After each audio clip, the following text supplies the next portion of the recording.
Pemerintah Provinsi Sumatera Selatan melalui Badan Pendapatan Daerah Bapenda memberlakukan sejumlah keringanan bagi kendaraan listrik per 1 April 2023, diantaranya bebas pajak.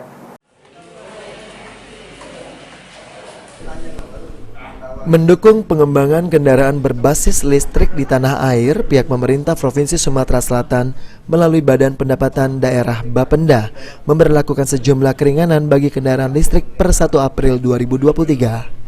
Diterangkan oleh Kepala Bapenda Sumsel Neng Muhaibah, sesuai dengan perpres dan regulasi yang tertuang dalam Undang-Undang Nomor 1 Tahun 2022 tentang hubungan keuangan antara pemerintah pusat dan pemerintah daerah HKPD, pengguna kendaraan bermotor berbasis energi terbarukan dikecualikan dari pemungutan pajak kendaraan bermotor PKB dan bea balik nama kendaraan bermotor BBNKB, atau artinya kendaraan listrik tidak perlu membayar pajak kendaraan.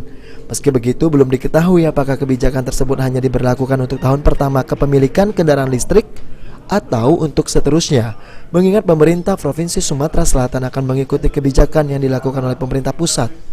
Hingga saat ini untuk perkembangan kendaraan berbasis listrik di Sumsel belum terlalu signifikan, lantaran dari data pembayaran pajak yang ada hanya berkisar 70 unit yang tercatat, dan itu pun dari jenis mobil.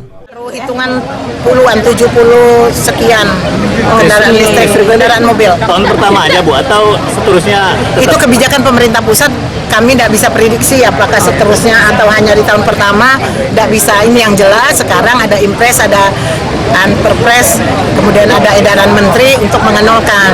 Masalah sampai kapannya kita tahu, murni kebijakan pemerintah. Sandi Pratama, PAL TV.